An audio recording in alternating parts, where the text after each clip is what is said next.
ठीक, तो eigen values आपको मिल गई। अब हम आइगन वेक्टर्स निकालेंगे।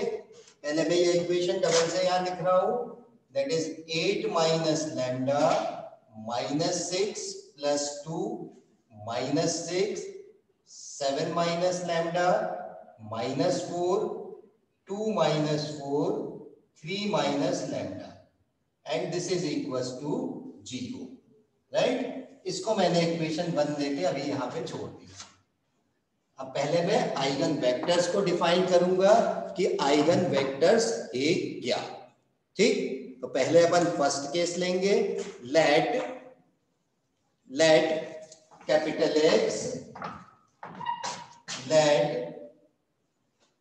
Capital X is equal to x y z be the eigenvector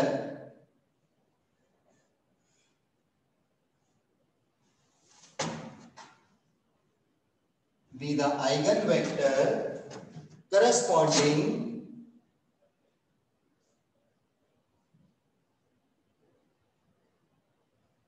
to the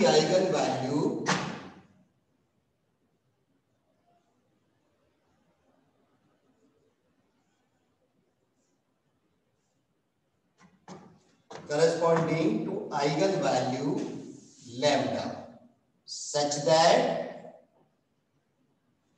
a minus lambda I into x is equals to 0। ठीक है, जो अपन कैपिटल X चूज कर रहे हैं आइगन वेक्टर, वो किस प्रकार से अपन ने चूज किया है कि वो a minus lambda I into x is equals to 0 को सेटिस्फाई करता है। अगर सेटिस्फाई करता है तो फिर ये x y z क्या होंगे हम ये निकाल के बता रहे हैं, राइट। अब ये a minus lambda I into x is equals to 0 चाहे तो इसको भी आप सॉल्व कर लो, ठीक है। That is a minus lambda I, ये है ना पूरा a माइनस लेमडा I, ये था आपके पास में, है ना। तो इसको लिख दिया मैंने 8 minus lambda minus 6 plus 2 minus 6 7 minus lambda minus 4 2 minus 4 3 minus lambda into x के प्लेस पे x y z and this is equal to 0, मतलब ये 0 मैट्रिक्स है। इसको मैंने कह दिया इक्वेशन नंबर 2, ठीक है। अब इस इक्वेशन 2 में मेरे पास क्योंकि लेमडा की 3 अलग अलग वैल्यूज है, तो मैं तीनों अलग अलग वैल्यूज इसमें पुट करूंगा और हर बार मेरे x y z क्या आ रहे हैं वो मैं निकाल लूंगा, ठीक है। तो फर्स्ट केस 1 अपन ने लिया, केस 1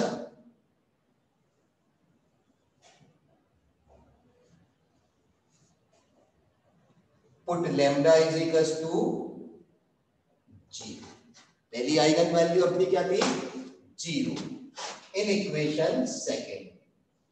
देन मैट्रिक्स क्या बन जाएगा आपका 8 minus 6 plus 2 minus 6 7 minus 4 2 minus 4 3 into x y z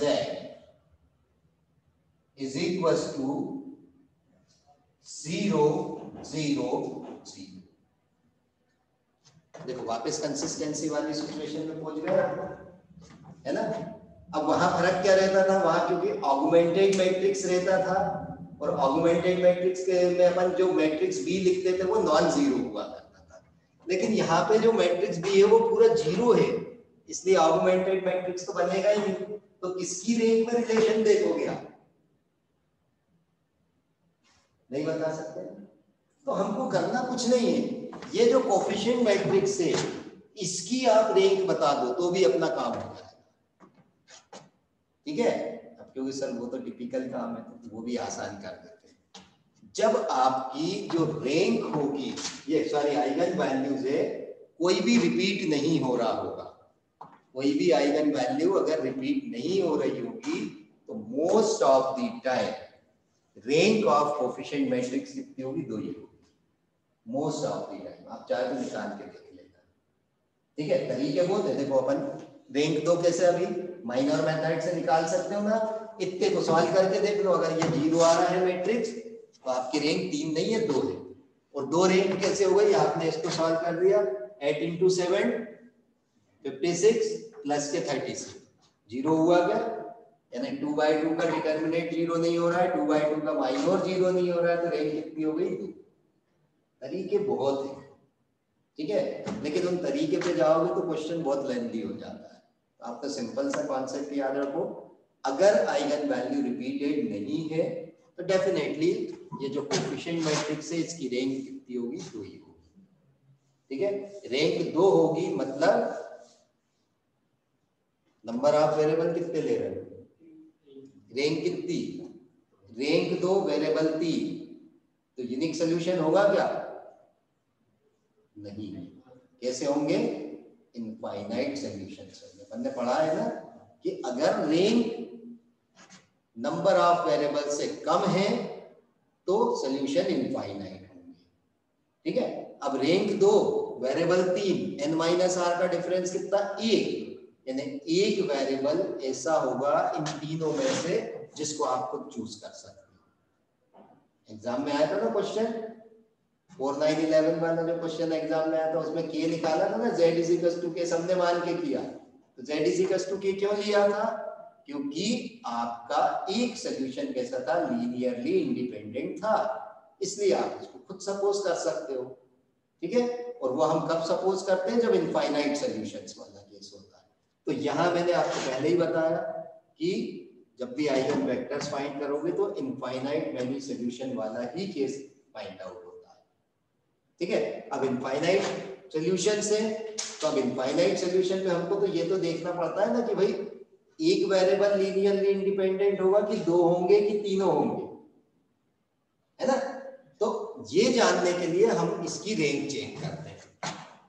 अगर इसकी रैंक 2 आ रही है मतलब एक वेरिएबल आप सपोज करोगे, और अगर इसकी रैंक 2 से कम हो गई, 1 हो गई, तो रैंक 1, नंबर ऑफ वेरिएबल कितने? 3, डिफरेंस कितना आ गया? 2 का, तो आपको 2 वेरिएबल सपोज करने पड़ेंगे। वो वाला भी क्वेश्चन अपन ने किया था जिसमें 2 वेरिएबल अपन सपोज करते थे, एक को k1 सपोज किया था, एक को k2 सपोज किया था, और x और y की वैल्यू निकाली थी, z और t को सपोज किया था, है ना, किया था ना एक क्वेश्चन। तो अब बचेगा कौन सा? तीसरा, तो इसको इक्वेशन को रीराइट करके अपन वो निकाल सकते हैं, ठीक है। अभी मैं इतना सब कुछ यहां नहीं करूंगा, मैं सीधे सीधे इसको रीराइट करूंगा, इक्वेशन बनाऊंगा और इक्वेशन को सॉल्व करके आंसर निकाल दूंगा, ठीक है। तो मैंने क्या किया? सिंपल इसको रीराइट किया इक्वेशन फॉर्म में, ठीक है।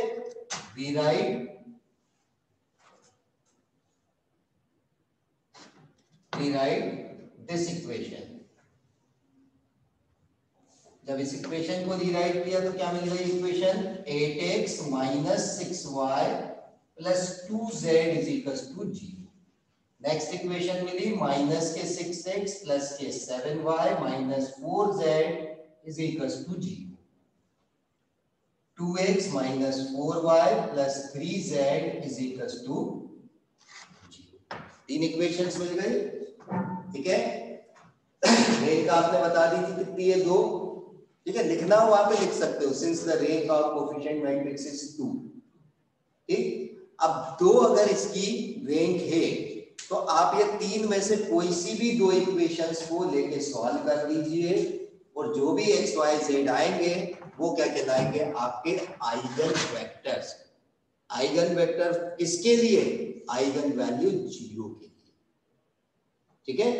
आइगन वैल्यू 0 के करस्पॉन्डिंग आइगन वेक्टर अपन को मिल जाएगा, ठीक है। तो इसमें से आप बोल दो जो इक्वेशन लेनी, कौन सी 2 चूज करूं? First second, first third, second, जिससे भी बोलोगे आंसर सबसे सेम ही आता है। सेम क्यों आएगा? क्योंकि इनफाइनाइट सॉल्यूशन है, जो रखोगे सब वैलिड रहेगा, जो भी आंसर रखोगे वो सब वैलिड रहेंगे, बस ये इक्वेशन सेटिस्फाई करे, ठीक है। और इक्वेशन सेटिस्फाई कब करेंगे? जब आपका कैलकुलेशन सही होगा, तो आंसर कभी भी गलत नहीं होगा, क्योंकि इनफाइनाइट सॉल्यूशन का मतलब ही यही होता है। ठीक है, इसको मैं नंबरिंग कर दूं, इक्वेशन 3 कह देते हैं इसको कह देते हैं 4, इसको कह देते हैं 5। ठीक है, बाय इक्वेशन 3rd एंड 4 इन दो को मैंने लेके सॉल्व कर दिया। 10th में क्रॉस मल्टीप्लिकेशन मेथड पढ़ा है ना सबने, फार्मूला मेथड, जिससे यस सर ऑफ 2 वेरिएबल को सॉल्व करते थे। हम यहाँ 3 वेरिएबल को सॉल्व करके दिखा रहे हैं। ठीक है, कैसे होगा, या क्रेमर रूल पढ़ा था, क्रेमर रूल भी पढ़ा है ना 11th में, डिटर्मिनेंट में पढ़ा होगा, ध्यान नहीं आ रहा, वो अपन अप्लाई करके एक्स वाई जेड यहां से निकाल लेंगे। ठीक है, तो सबसे पहले जब अपन एक्स के लिए सॉल्यूशन लिखते हैं तो इसके डिनोमिनेटर में क्या आएगा, एक्स के डिनोमिनेटर में जो इक्वेशन अपन ने ये दो चूज किए है ना, ठीक, तो इसमें जो y और z के मल्टीपल से वो लिए जाते हैं। तो y के मल्टीपल्स यहाँ कितने हैं, -6 और +7, ये लिख दिया -6 +7, और z के क्या है 2 -4। ठीक, this is equal to y upon, जब आप x के लिए सॉल्व करोगे तो x के एलिमेंट कभी नहीं लेना, जब y के लिए सॉल्व करोगे तो y के एलिमेंट नहीं लोगे, जब z के लिए सॉल्व करोगे तो z के एलिमेंट नहीं लोगे। ठीक है, तो अभी आपने x के लिए किया था तो देखिए अपन ने y और z के एलिमेंट्स लिए।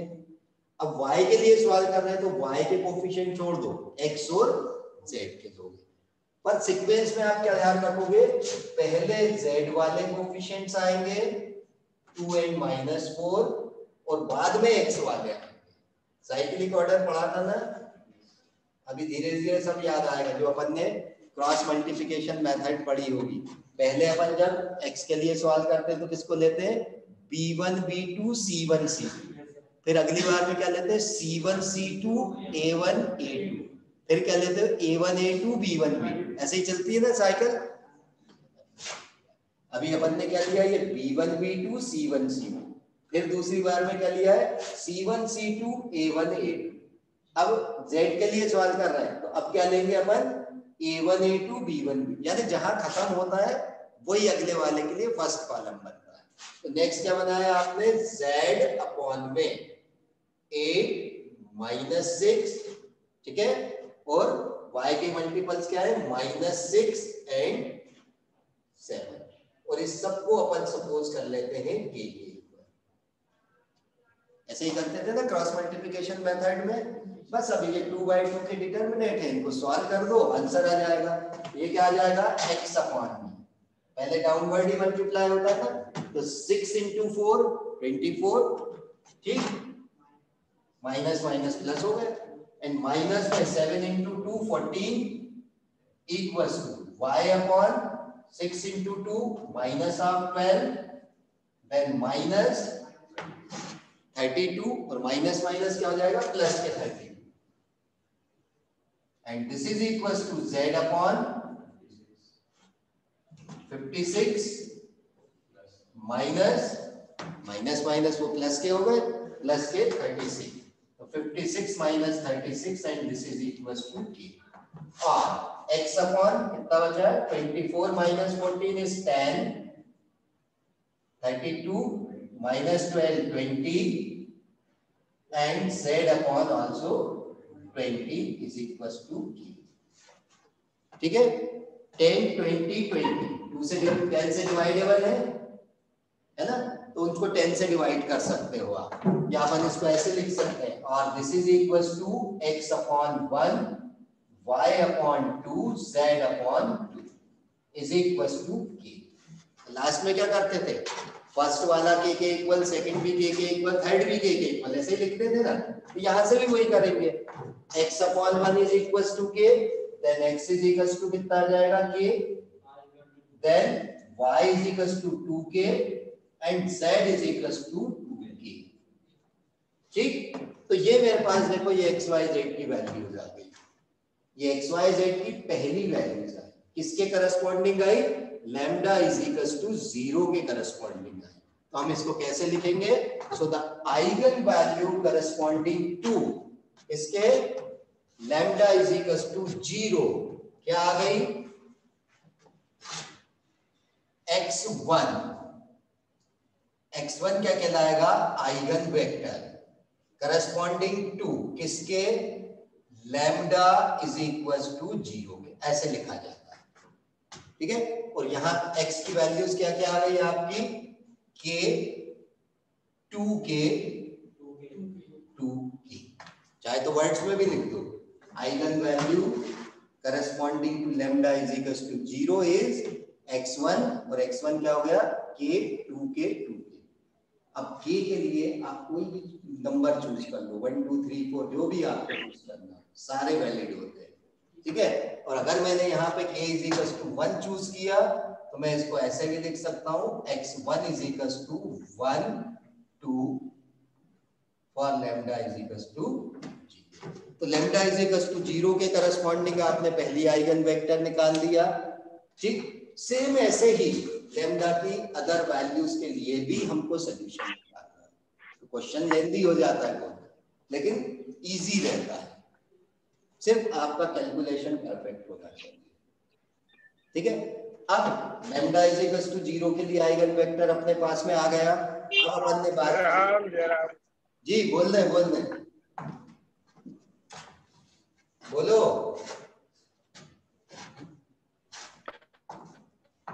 नहीं है। नेक्स्ट अपन क्या करेंगे सेम इक्वेशन 2 में आएंगे लैम्डा की जगह अगली आइगन वैल्यू पुट कर दी 3 ठीक है।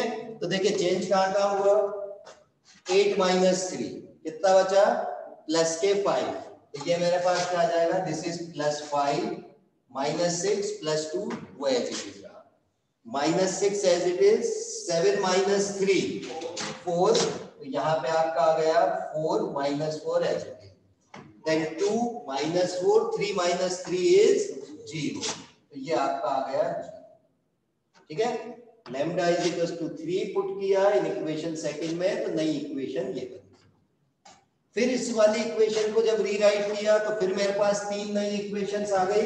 पहली इक्वेशन क्या हो गई 5x minus 6y plus 2z is equals to 0। दूसरी इक्वेशन हो गई माइनस के 6x प्लस के 4y माइनस के 4z इज इक्वल टू 0। और लास्ट इक्वेशन क्या आ गई 2x माइनस के 4y plus 0z is equal to 0। अब इनकी नंबरिंग आप चाहे तो चेंज कर दीजिए ठीक है।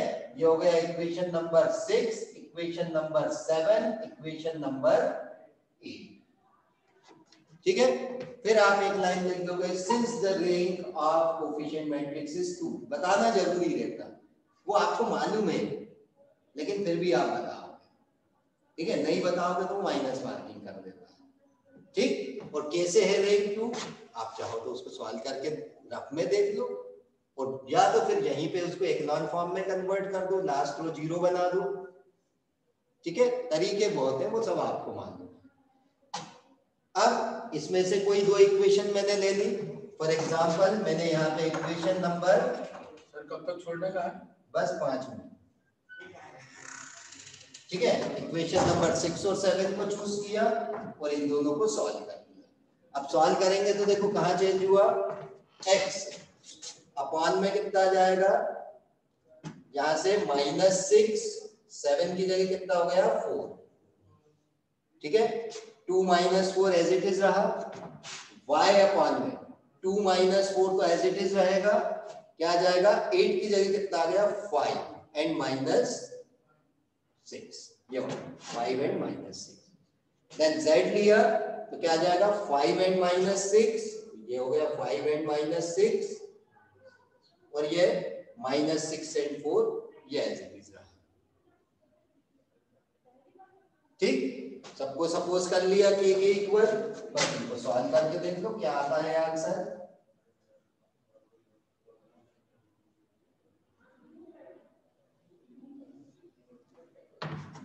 कितना आ गया 24 माइनस ऑफ 8 ठीक है।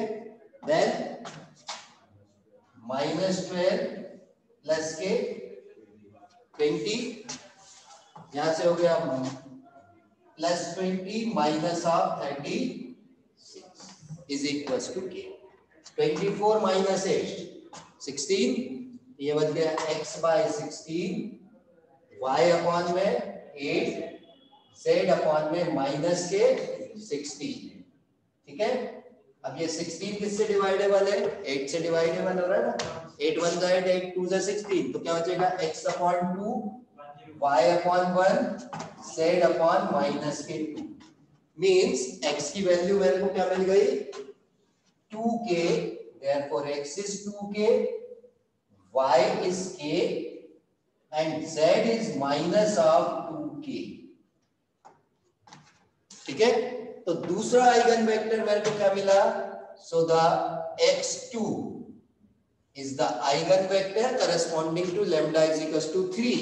क्या आ रहा है?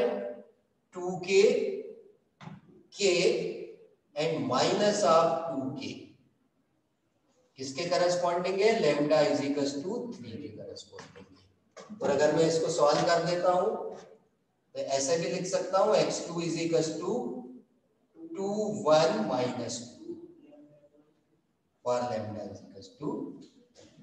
तो ये सेकंड आइगन वेक्टर आ गया। ठीक, अब लास्ट कौन सा बचा? Third eigen vector. तो थर्ड वाले को भी अपन ने सॉल्व कर दिया। नेक्स्ट अपन ने क्या पुट किया यहाँ पे?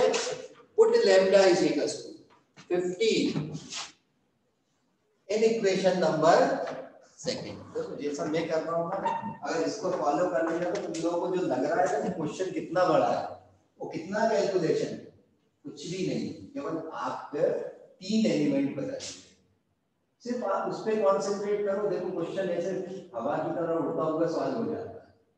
लेकिन हम क्या करते हैं, हम हर बार सोचते हैं यार लैम्डा 0 के लिए बहुत मेहनत होगी, अभी 3 के लिए भी मेहनत करनी है। तो आप सब एलिमेंट पे ध्यान दें, आप केवल 3 पे है ना, जब अर्जुन तीर का निशाना लगा तो केवल आंख पे ध्यान देना। अपन केवल उन 3 एलिमेंट को देखो। देखो मैंने क्या किया, केवल हर जगह वो 3 एलिमेंट ही चेंज करके सोल्यूशन कर रहा हूँ ना।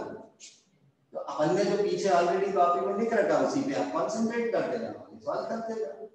तो आपको भी फिर क्वेश्चन ऐसा नहीं लगेगा कितना लंबा है, बच्चा लंबे के चक्कर में क्वेश्चन छोड़ता। ठीक है, तो नेक्स्ट अपन ने क्या किया, लैम्डा की जगह 15 पुट किया इक्वेशन नंबर सेकंड में। तो ये डायगोनल एलिमेंट मैंने यहां से मिटा के चेंज करके लिख दिए।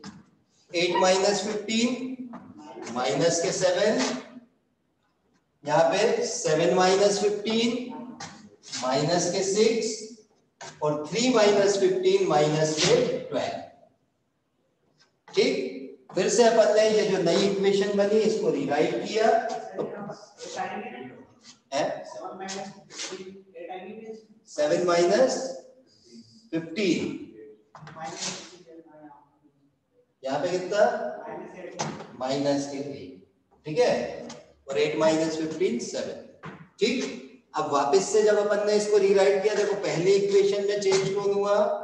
5 की जगह कितना हो गया? माइनस के 7, बाकी दो तो ऐसे ही रहे। दूसरी इक्वेशन में y का मल्टीपल चेंज हुआ, कितना हो गया? Minus 8y। और तीसरी इक्वेशन में z का मल्टीपल चेंज होकर क्या हो गया? माइनस के 12। इसको आपने कह दिया equation number 9 10 and 11। Equation 9 10 and 11। Then we solve equation number 9 and 10। यहां से अपन कोई भी दो चूज कर सकते हैं, ऐसा जरूरी नहीं है सिक्वेंशियली दो को लेना है, कोई भी दो ले सकते हैं। ठीक है, 9 और 10 को लिया, सॉल्व किया, तो यहाँ पे देखो -6 की जगह क्या आ गया? -7 आ गया। ठीक है, और यहाँ पे ये -6 एंड -8 है ना, -6 माइनस के 8। 2 - 4 एज इट इज रहा। y को सॉल्व किया तो -7 एंड माइनस ऑफ 6। ठीक, 2 - 4 एज इट इज रहेगा। फिर z के लिए चूज किया तो -7 - 6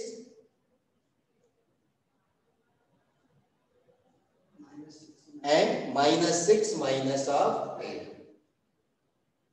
ठीक है, इनको सिंप्लीफाई कर दिया, 6 इंटू 4 24, 8 इंटू 2 16, माइनस माइनस क्या हो जाएगा प्लस के 16,